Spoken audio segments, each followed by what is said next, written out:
Oh, di ba kasama mo si Liwanag, yung sugatan? Bakit ka nandito sa amin? Utos ng aking mahal na hari. Nagabayan kayo, napakadelikado dito. Malakas kaya ang asong lobong may pakpak na ito? Siguro malakas sila kasi makapangyarihan sila.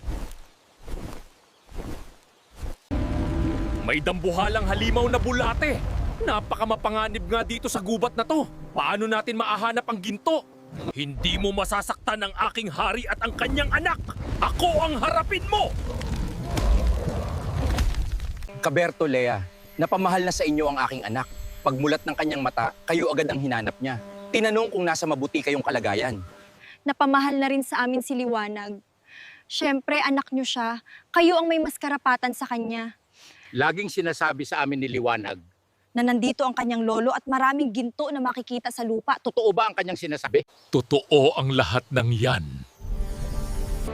Iniaalay ni Liwanag ang kanyang buhay para sa amin.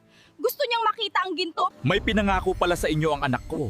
Ang ibig sabihin niyan, hindi pa tapos ang kanyang misyon dito sa lupa, hindi ko muna siya kukunin sa inyo.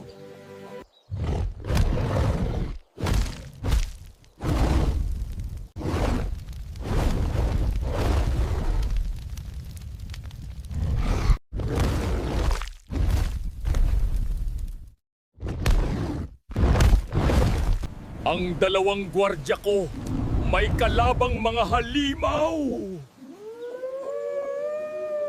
Berto, Lea, bantayan niyo si Liwanag.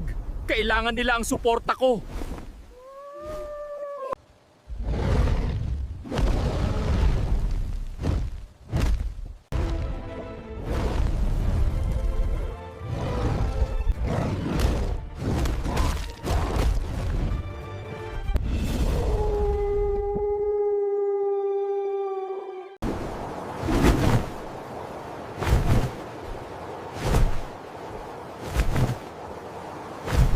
Tinalo mo ang dragon? Tay, parang maliit yung dragon na yan. Malaki yung nakalaban ni Liwanag. Oo, malamang ko hindi ito yung nakalaban ni Liwanag kasi hindi ito ganun kalakas. And matanong ko, nasaan ang mahal na hari? Umalis siya. Ang sabi niya nasa panganib ang kanyang mga gwardya. Natalo muna ito. Ibig sabihin yung isa may kalaban din. Kailangan ko silang tulungan. Kaberto, Lea, kayo na muna bahala kay Liwanag at sa dragon. Aalis muna ako. Tay, buhay pa yung dragon. Anong gagawin natin?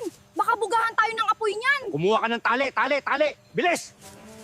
Mag-ingat ka, anak. Baka makagat ka. Naku po, gumilid ka ng konti. Baka mamaya magbuga ng apoy yan. Yung paa ni Liwanag natapakan. Alam ko hinahanap niyo ang inyong kalahi. Nandoon sa aming kuweba, nakakulong siya.